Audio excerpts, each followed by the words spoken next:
Hai pelajar, video ni untuk subjek chemistry bab 2. Dalam bab 2, video ni kita fokus kepada isomer. Okey, apa tu isomer?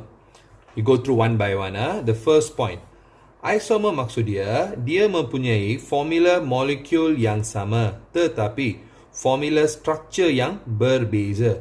Okey, apa maksud tu? Maksud dia, bilangan dan jenis-jenis atom yang sama.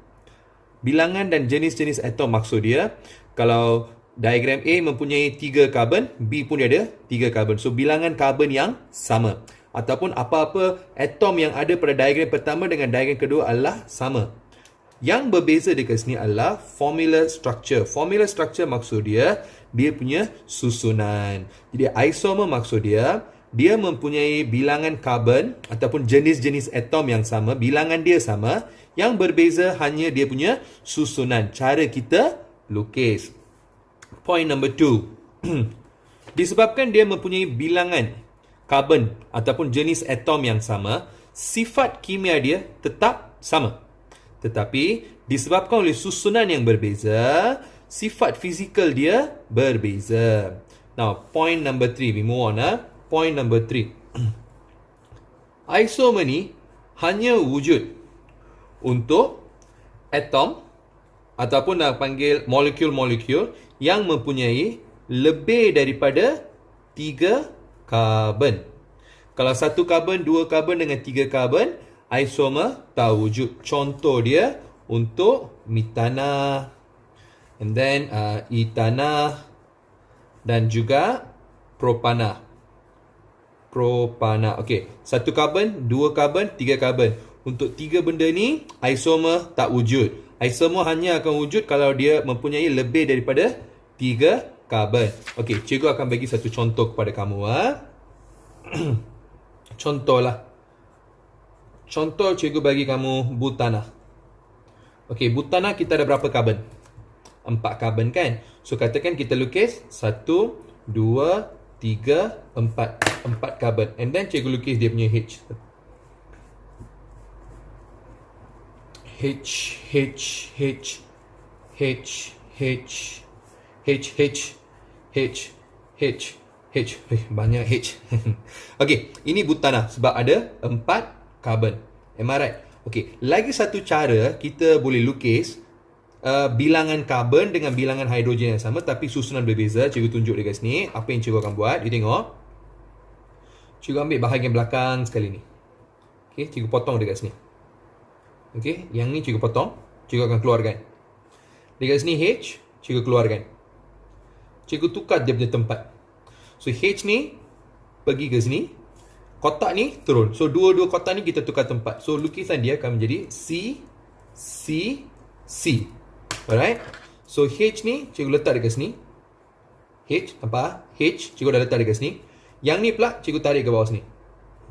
C, sini. H, H, H. Nampak tak? Cikgu dah tukar dia punya kedudukan. So, tempat lain kita letak je H.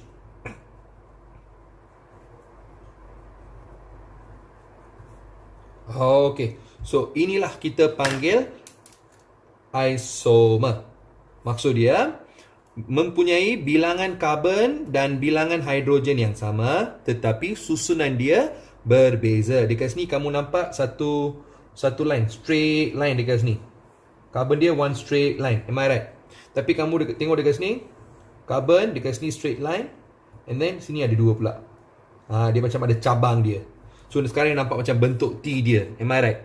So inilah kita panggil isomer. Ini adalah contoh cikgu bagi untuk butana. Tapi tadi cikgu bagi tahu metana, etana dengan propana tak ada isomer kan? Okey, kenapa tak ada isomer?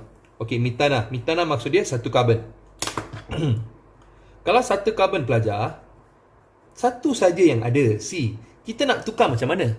Memang tak boleh tukar kan? Macam tadi dekat sini ada 4, satu ni cikgu tukar tempat. Kalau satu je yang ada, macam mana kita nak tukar tempat? So memang tak praktikal. So isomer tak wujud. Okey, kalau etana pula 2 karbon. Okey. 2 karbon H, H, H, H, H dengan H. Kamu tengok dekat sini. Okeylah, katakan cikgu keluarkan dekat sini. Ini cikgu keluarkan. Kalau cikgu keluarkan, you pergi letak dekat H, C ni masih lagi sambung dengan C kedua. Am I right? Macam dekat diagram ni, C keempat ni, dia masuk kepada C kedua, you dapat bentuk T. Kalau cikgu tukar dengan H ni, you akan masih dapat C dan C bersebelahan. C1 dengan C2 bersebelahan. Jadi, isomer tak wujud. Okey, propana pula. Okey, propana, kamu ada, cikgu malas lah nak lukis H banyak ni. Cikgu lukis macam ni je. Okey, you faham kan? Semua ni ada H, Sekarang apa cikgu buat? Cikgu pergi potong dekat sini. Alright. Okey, cikgu pergi tukar dekat sini. So, kamu akan nampak C. Okey, yang ni H akan pergi ke sini. Am I right? Dan naik atas. Yang ni dia akan turun ke bawah. C1. Correct? So, you'll get a diagram something like this. So, pelajar kata, cikgu susunan berbeza. Tidak.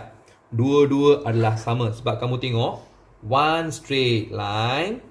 Yang ni bukan one straight line, tapi dia continuous tau.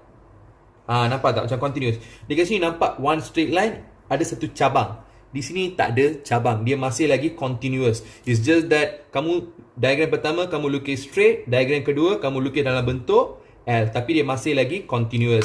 So, ini pun kamu tak ada isomer. So, I hope you're clear with the topic of isomer. So, isomer maksud dia bilangan CH ataupun jenis atom yang sama, hanya berbeza dari segi susunan. Isomer dalam alkana dan juga alkina. Okay, I repeat, alkana, alkina. Untuk kedua-dua, isomer hanya wujud kalau bilangan karbon dia lebih daripada 3. Untuk depan 3 tu, metana, etana dengan propana, kita tak ada isomer. Isomer, susunan yang berbeza. Kalau continuous L, benda yang sama. Clear guys?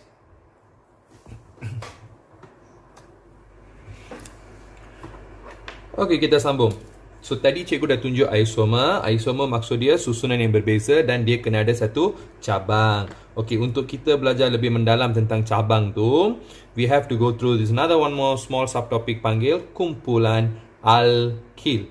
Okey, apa tu kumpulan alkil? Alkil ni kita panggil cabang. Macam tadi isomer cikgu lukis cabang dia kan. Okey, cabang dia itulah yang kita panggil kumpulan alkil. So, dia punya formula dia adalah CN H2N tambah 1. Maksud dia, kalau C1, H kamu akan dapat 3. Kalau C2, H kamu akan dapat 5. Contoh cikgu tunjuk. Ini kertas yang tadi kita guna kan. Kamu tengok, cikgu potong dekat sini kan. C1, H3. Itulah yang cikgu tulis dekat sini. C1, H3. So, kita tengok jenis-jenis yang ada lah. Okay, tadi cikgu tunjuk satu saja kan. Kita tengok beberapa contoh sekarang.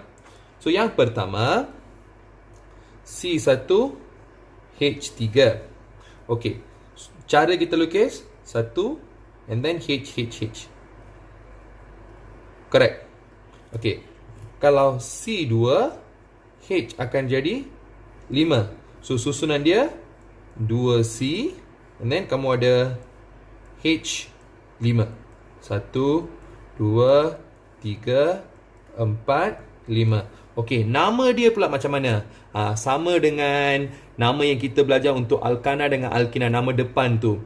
Okey, meet, eat, probe, boot. Kita guna nama yang sama, tapi belakang kita akan letak IL. Untuk kumpulan alkin ni kita akan letak IL. So untuk yang pertama ni, karbon 1 ni, nama dia adalah metil. Kalau 2, kita akan panggil dia etil. Kalau lebih daripada tu, guna je lah yang apa yang kita belajar untuk alkana dengan alkina. Tak apa, cikgu senaraikan untuk kamu. So, I'll senaraikan lagi sekali. Yang pertama, karbon 1, metil. And then, etil. Next, propil. Butil. Pentil. And then, hexyl. Heptyl. Octyl. Nonil. Ini paling dahsyat.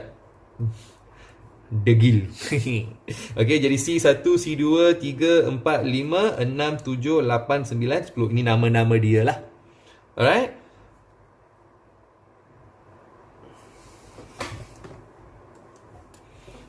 Okay, next kita akan tengok cara nak bagi nama untuk isomer ni, penamaan isomer.